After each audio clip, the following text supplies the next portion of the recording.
Hello, Internet. My name is Caretaker, and welcome to Chapter 3 of Atheist Reads the Bible. Now, in the last chapter, we learned about how God put stupid man in the Garden of Eden, um, and then He also, of course, makes Eve. In this chapter, we're going to be learning about talking snakes, among other things.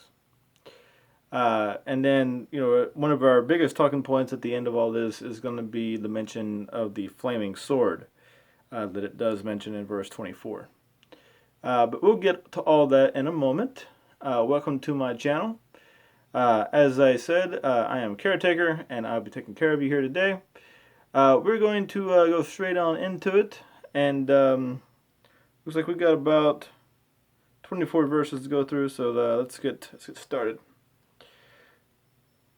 Now the serpent was more subtle than any beast of the field which the Lord God had made.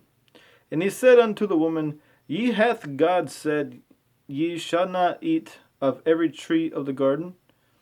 And the woman said unto the serpent, We may eat of the fruit of the trees of the garden, but of the fruit of the tree of which is the midst of the garden, God hath said, Ye shall not eat of it. Neither shall ye touch it, lest ye die. And the serpent said unto the woman, Ye shall not surely die. Surely die. For God doth know that in the day ye eat thereof, then your eyes shall be opened, and ye shall be as gods, knowing good and evil. And when the woman saw that the tree was good for food, and that it was pleasant to the eyes, and a tree to be desired to make one wise, she took of the fruit thereof, and did eat, and gave also unto her husband with her, and he did eat. And the eyes of them both were opened, and they knew that they were naked, and they sewed fig leaves together, and made themselves aprons. And they heard the voice of the Lord God walking in the garden in the cool of the day, and Adam and his wife hid themselves from presence of the Lord God amongst the trees of the garden. And the Lord God called unto Adam and said unto him, Where art thou? This is going to be one of our biggest talking points later on. And he said, I heard thy voice in the garden, and I was afraid, because I was naked, and I hid myself. And he said, Who told thee that thou wast naked? Hast thou eaten of the tree whereof I commanded thee that thou shouldn't not eat? And the man said, The woman whom thou givest to be me with me, she gave me of the tree, and I did eat. And the Lord God said unto the woman, What is this that thou hast done? And then the woman said, The serpent beguiled me, and I did eat. And the Lord God said unto the serpent, Because thou hast done this, thou art cursed above all cattle, and above every beast of the field. Upon thy belly thou shalt go, and thus shalt thou eat all the days of thy life. And I will put enmity between thee and the woman, and between thy seed and her seed. It shall bruise thy head, and thou shalt bruise his heel. Unto the woman he said, I will greatly multiply thy sorrow, and thy conception, and sorrow.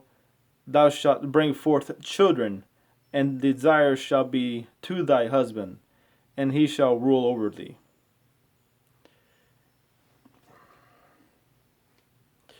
And unto Adam he said, Because thou hast hearkened unto the voice of thy wife, and hast eaten of the tree of which I commanded thee, saying, Thou shalt not eat of it, cursed is the ground for thy sake. And sorrow shalt thou eat of it all the days of thy life. Thorns also and thistles shall it bring forth to thee, and thou shalt eat of the herb of the field. In the sweat of thy face in the face shalt thou eat bread, till thou return unto the ground, for out of it wast thou taken, for dust thou art, and unto dust thou shalt return. And Adam called his wife name Eve, because she was the mother of all living.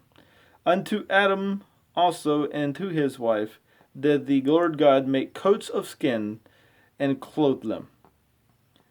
And Lord God said, Behold, the man is become as one of us, to know good and evil. And now lest he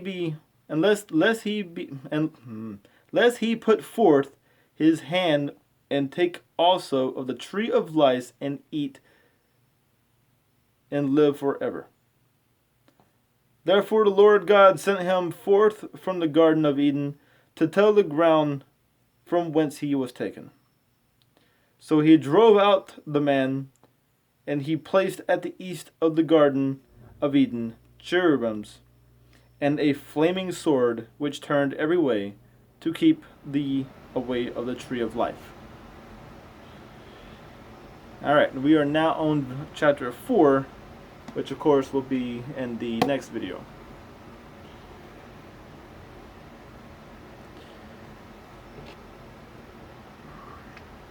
Cheers. Alright. Now, verse 1 through 5 is about a talking snake telling Eve that it's okay to eat the fruit from the special tree and that she would not die. Alright? The serpent tells Eve, literally, that it's okay to eat of the tree of knowledge, good and evil, because she won't die. That's basically how he tricks her. That's really not much trickery going on there.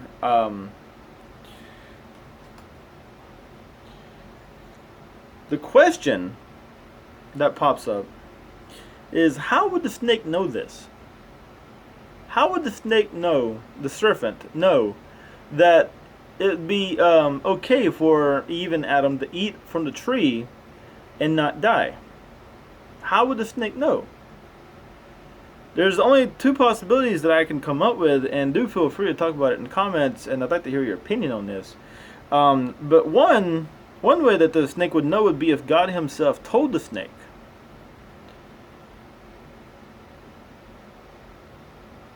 And if God did tell the snake, then it doesn't make any sense for him to curse the snake. Which we'll also get into the curse that was put upon the snake in a minute.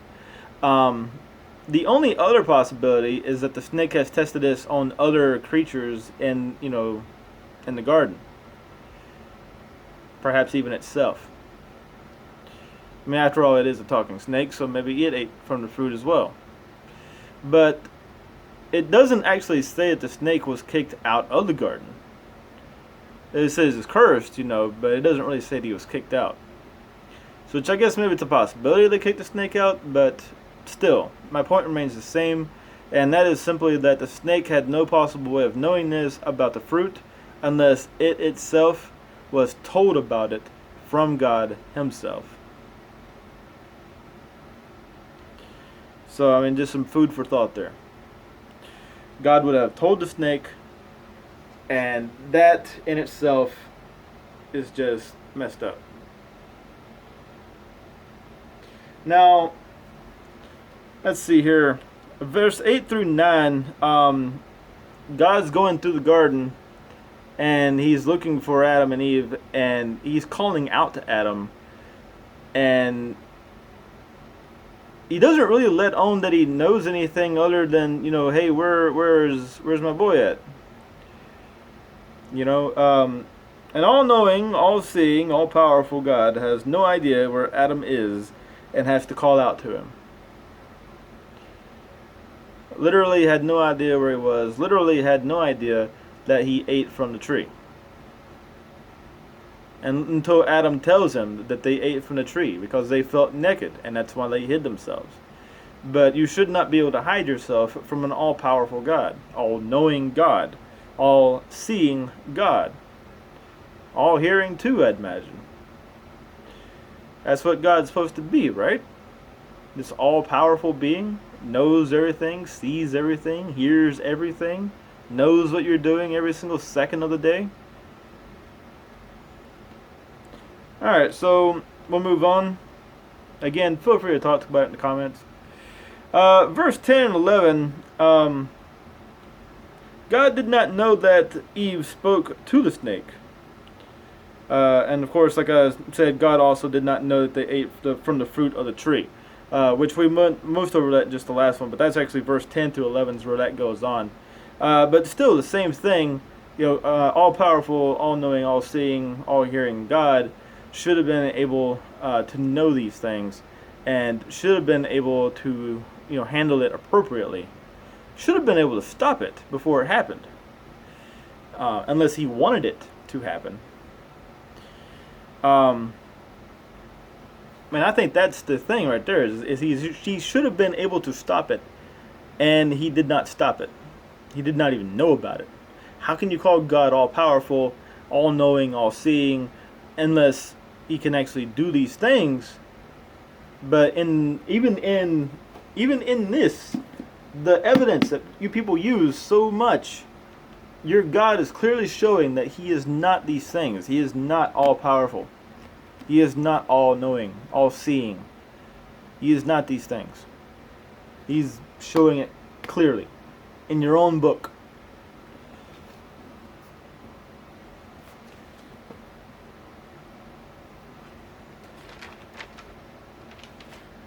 Alright, a couple more things left. Verse 12. Adam straight up throws Eve under the bus. He just straight up throws her under the bus. Not my fault. Wife did it. Gave me the fruit. I did eat, but wife gave me the fruit. Way to go, dude. Way to go. You just threw your wife under the bus. That's terrible. You're a terrible husband. I'm sorry. Alright. Now, Even's incredibly honest about what happened.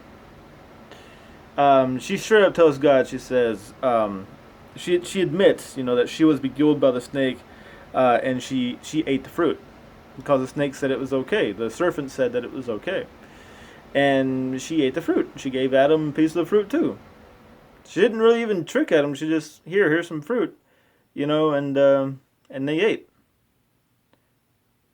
It doesn't clearly say that Eve said that the snake said that it was okay, and it doesn't clearly state that Eve tells him that it's from the tree of knowledge of good and evil.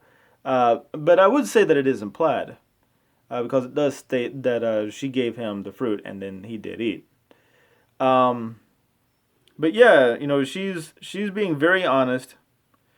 Tells God what happens. Tells him what happens with the snake. And then, in the case of the snake, he straight up curses the snake. This is confusing to me. God tells the serpent that it's cursed above all else, and upon his belly it must go.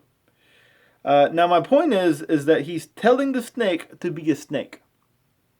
Snakes crawl on their bellies. A serpent crawls on its belly. Now, they're implying that serpents once did not crawl on their bellies. So did it have legs? I'd have to ask the question, did it have legs before? And if it had legs before, then what did it look like? Because, if it still looked like a serpent, even in all the pictures I've ever seen, all paintings of the snake being wrapped around the tree, telling Eve that they can eat of the tree, even there the snake looks like a snake. It looks like a serpent. So I just thought that was really confusing. He's telling the snake to be a snake. Cursed to the ground you must go. Cursed to the ground, he already is. He's already on the ground. I don't think he can get any lower. What's this about eating dust, by the way? It says that you must eat dust for all your life, but he's a snake. And snakes eat other creatures and stuff whole, and then they digest them. There's a lot of different ways that happens depending on the snake. Anacondas crush their prey, for example. But yeah. All right, so we got one last major talking point here. Now, an all-loving, merciful God kicks out man for a single mistake. All loving, all merciful. You hear that all the time from Christians and people of every religion for that matter, always talking about how loving their God is, how merciful their God is. But God's not showing much mercy here. One mistake, and they straight up kick Adam and Eve out of the garden. One mistake that could have been easily avoided, that God himself should have been able to prevent, and he did not.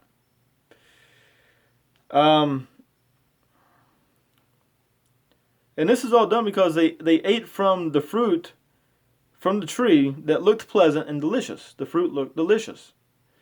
Man was but a child at this point. They had not been around hardly for long at all. I mean, it just doesn't really clearly say how long they've been around, but it could not have been that long.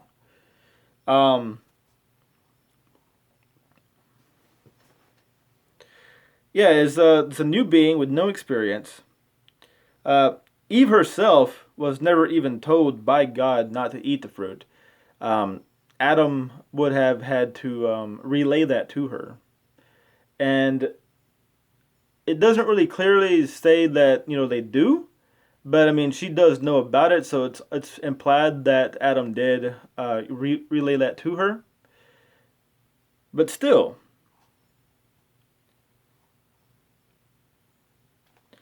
also, an all-knowing God would have known that if he put the tree there, this would happen. And quite frankly, it was inevitable that this was going to happen. Eventually, if not man, something would have ate from the fruit of the tree of good and evil, the tree of knowledge, and if not the tree of knowledge, then the tree of life.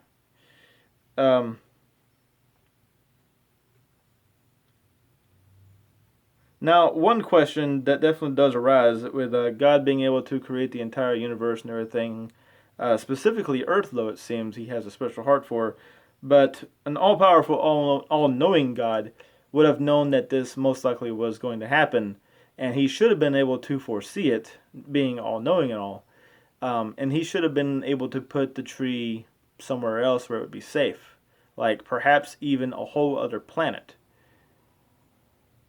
So I think that would have been a good idea. And if I was a god, that's probably what I would have done. And that is put, the tree, probably both trees, on a whole other planet.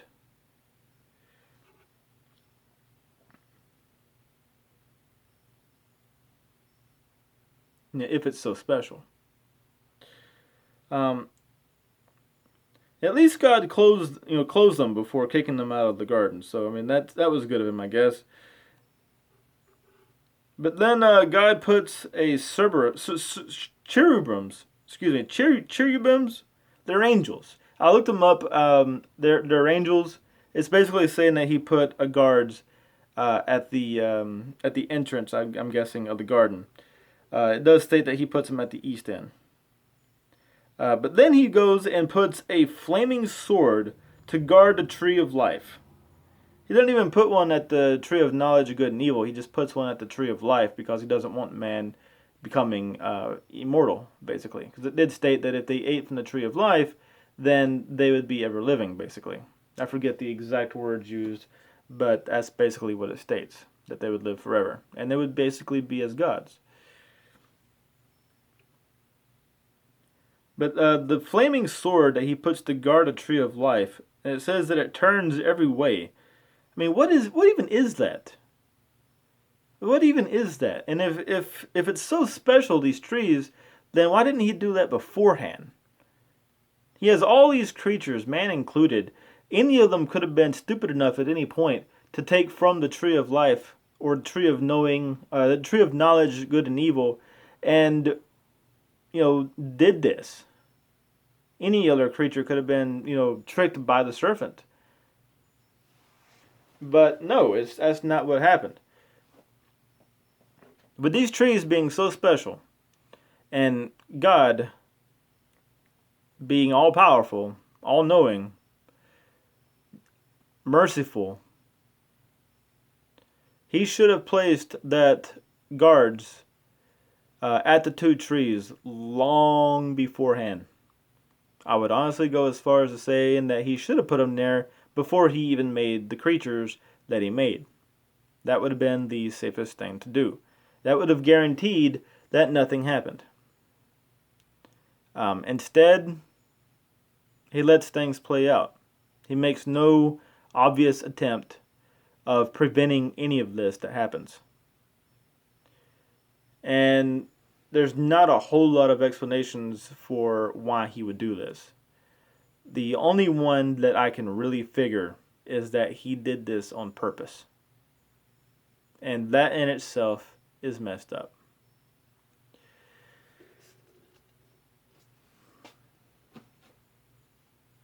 We've gone over all of our talking points. That chapter is pretty messed up in my opinion. You're not even raising a finger to prevent the whole thing. It's always stated that God is all powerful, all knowing. You hear it all the time. It gets old, honestly. It gets very, very old. But a being as powerful and as knowledgeable as God's supposed to be should have been able to prevent this whole thing. And that's basically what this chapter comes down to, in my opinion, is that God did this on purpose. For whatever reason.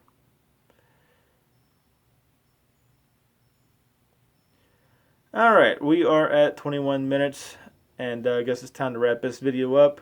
Thank you guys for watching. Hope you enjoyed the series so far. We'll be going over Chapter 4 next. And Chapter 4 goes into Cain and Abel.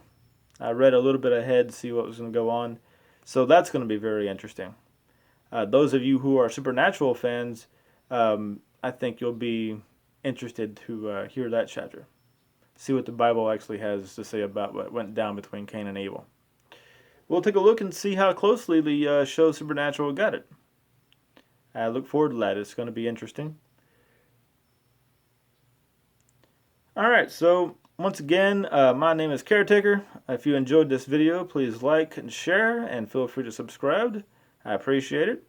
My Patreon is up, so if you really enjoyed my work, please go over to my Patreon and become a Patreon supporter. That is going to be updated soon. We're getting out all the, working out everything there. It is up though. We just got to finish it up.